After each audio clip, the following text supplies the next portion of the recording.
À côté de tous ces outils qui sont destinés à être utilisés dans le cabinet médical, il y a un outil que va nous montrer Madame Dick, qui est l'outil d'orientation des personnes. En l'occurrence ici, c'est via trajectoire EHPAD, je crois que nous allons nous présenter, donc qui est utilisable désormais dans les cabinets de médecine générale pour pouvoir trouver un point de chute pour un patient qui nécessite une prise en charge médico-sociale.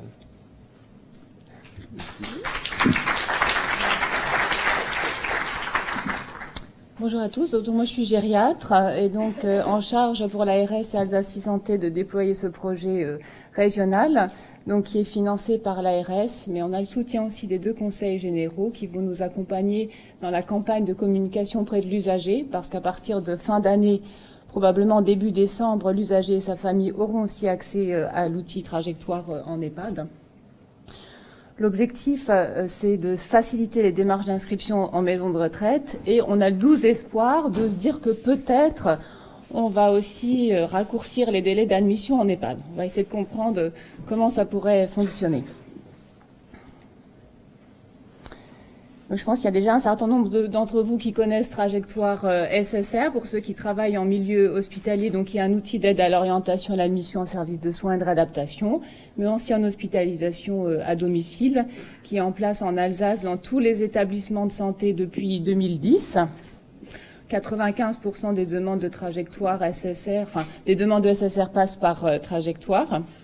Et donc maintenant, pressés par les utilisateurs, les développeurs du CHU de Lyon sont enfin allés dans le chantier du médico-social.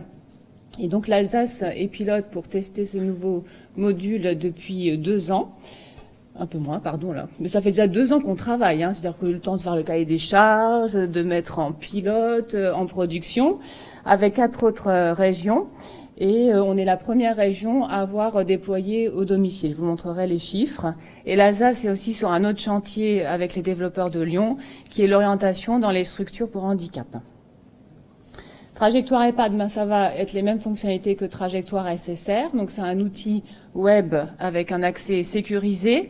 Les utilisateurs des établissements ont des identifiants. Et le médecin généraliste, lui, on lui a vraiment facilité la vie. Vraiment, les développeurs ont bien travaillé pour l'accès pour l'accès généraliste, c'est-à-dire qu'il se connecte avec sa carte CPS. Pas besoin de retenir de mot de passe. Enfin, il faut quand même retenir le code de sa carte CPS. Alors, c'est un annuaire exhaustif des structures, donc SSR HAD, et on a maintenant l'intégralité des EHPAD d'Alsace, EHPAD USLD, avec une fiche annuaire vraiment bien détaillée, des photos, voilà. C'est un dossier unique d'admission qui a un copier-coller du dossier unique national, pas de surprise de ce côté-là. L'autre intérêt de l'outil, c'est que c'est un moteur d'orientation qui va se nourrir d'un certain nombre de critères. Le premier critère, c'est géographique, hein, bien sûr qu'on va rechercher un EHPAD proche de là où on habite. Critères financiers, en fonction de ses revenus, on va aussi choisir son EHPAD.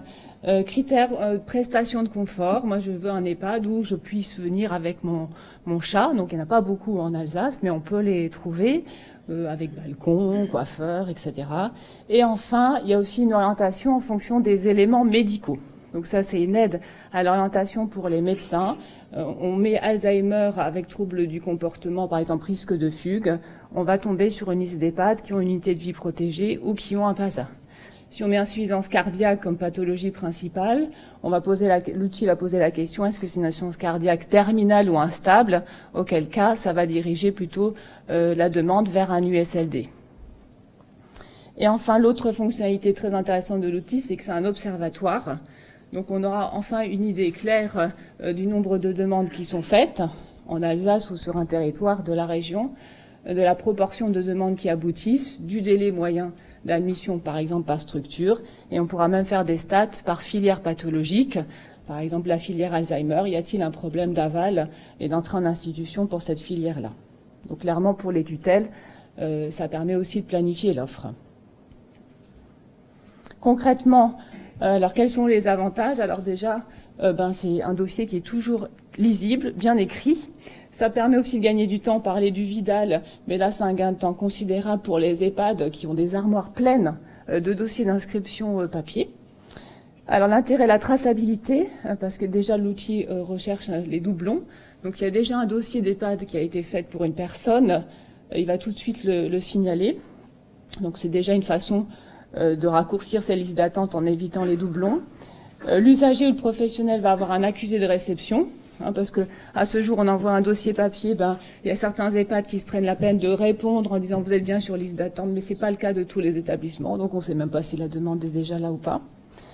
La transparence, c'est-à-dire quand un EHPAD est contacté, il sait quel autre EHPAD a été contacté pour le même usager et il voit la réponse des autres. C'est ce qui a certainement contribué à la régulation, en tout cas dans les SSR, et on espère avoir cet effet de régulation aussi au niveau des EHPAD. Et la transparence au niveau de l'observatoire, quand on fait un refus, on est obligé de motiver le refus. Confidentialité, bon ça c'est le gros plus aussi par rapport à l'outil papier. C'est-à-dire qu'il n'y a qu'un médecin qui peut remplir le volet médical et il n'y a que le médecin coordonnateur qui peut lire le volet médical. Si bien que la grille autonomie, on l'a enlevée du volet médical, elle est à part parce que celle-ci peut être lue par le directeur d'établissement qui a dit déjà je n'accepte pas le volet médical, est-ce que je peux quand même avoir une idée de l'autonomie. Donc celle-ci, elle est à part. Continuité, parce qu'il n'y a qu'un dossier complet qui peut être envoyé. Il faut la grille d'autonomie, il faut le volet médical, il faut les éléments administratifs pour pouvoir envoyer son dossier. Donc ça, c'est un plus pour les EHPAD qui reçoivent des dossiers complets. Continuité aussi dans les transferts de dossiers ville-hôpital. C'est-à-dire quand l'hôpital fait un dossier, il peut donner le relais à un professionnel social du domicile si le patient rentre à la maison. Et inversement, une demande qui aurait été faite depuis le domicile, si le patient est hospitalisé, l'usager ou l'assistante sociale peut donner le relais à l'équipe hospitalière. Ça aussi, c'est du gain de temps. C'est pas la peine de refaire un nouveau dossier. Alors, autre point important, c'est la réactivité, c'est l'utilisation en temps réel de l'outil. Là aussi, peut-être ça va nous faire gagner du temps sur les délais d'admission. On compte sur la réactivité des EHPAD aussi pour l'hébergement temporaire. Donc, en temps réel, pour une demande d'hébergement temporaire, l'EHPAD peut dire oui ou non, j'ai de la place aux dates souhaitées. Donc, l'autre point très intéressant, c'est l'actualisation de la liste d'attente. C'est-à-dire quand un usager trouve une place dans un EHPAD, l'ensemble de ses autres demandes s'annulent automatiquement. Donc voilà, ça dégrossit déjà les listes d'attente. Et il y a une relance automatique vers le professionnel qui a fait la demande et vers l'usager. Tous les 6 mois, il y a une alerte mail qui demande « Faut-il maintenir ce dossier sur liste d'attente ?» Et si oui, y a-t-il des modifications au niveau d'autonomie, au niveau du médical? Donc là aussi, par ce biais de relance automatique, on va certainement fiabiliser les listes d'attente et dégrossir ces listes d'attente. Ergonomie, ça c'est un point fort pour les EHPAD qui ont donc une liste d'attente assez longue et qui peuvent filtrer comme bon leur semble, c'est-à-dire que j'ai une place dans mon unité de vie protégée, c'est un lit d'homme, je peux sur ma liste d'attente filtrer tous les hommes qui ont une pathologie Alzheimer, par exemple. Et enfin, on l'a dit, l'analyse de l'offre et des besoins au travers de la fonctionnalité observatoire.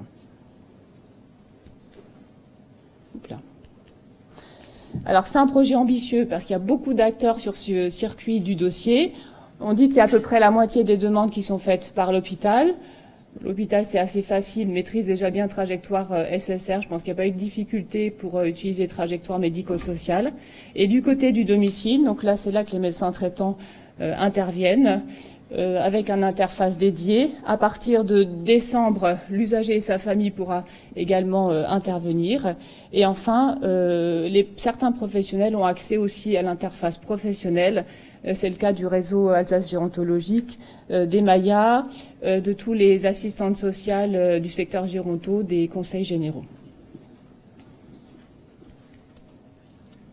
Ça, c'est une copie d'écran, mais je vous invite à venir au stand d'Alsacie Santé si vous voulez qu'on fasse une démonstration. Mais il n'y a pas besoin de formation pour l'interface généraliste. C'est ça l'intérêt, parce qu'il y a quand même 1900 généralistes en Alsace. Quand dans un dossier, donc le dossier en général, il est initialisé par l'usager ou par un autre professionnel est fait, le médecin traitant voit apparaître sur son tableau de bord ce dossier, et donc quand il clique dessus, il tombe tout de suite sur le volet médical, et donc il remplit le volet médical puis le volet autonomie, et son travail peut s'arrêter là. Après, il a accès aussi à toutes les autres fonctionnalités qui sont le moteur de recherche, le suivi des demandes, ou voilà. C'est quelques copies d'écran, ça c'est la grille Agir. Là, le plus, c'est qu'on a le score, GIR, hein, donc ça c'est très intéressant pour l'EHPAD. Voilà. Où est-ce qu'on en est du déploiement? Donc, après une phase pilote dans les zones de Saverne et du Sungo, on a fait un lancement régional pour l'ensemble des professionnels du domicile et de l'hôpital en mai 2014. À ce jour, c'est 1er septembre, hein, on a eu 1900 dossiers créés, 300 admissions finalisées dans l'outil. Comme à ce jour, l'usager n'est pas encore axé, c'est essentiellement l'hôpital qui fait des demandes. 90% des 180 EHPAD ont déjà reçu au moins une demande trajectoire. Déjà 34 généralistes se sont connectés, certains par curiosité, d'autres pour déjà remplir des volets médicaux. Et donc, probablement décembre, l'usager et sa famille aura aussi accès à l'outil. Et bien sûr, là, les généralistes nous l'ont demandé. OK, et nous, SSR, HAD, est-ce qu'on pourra y avoir accès? Donc, la décision a été prise en comité national de suivi que oui, on ira aussi vers l'ouverture de l'accès SSR et HAD pour les médecins généralistes. Merci pour votre attention. Merci.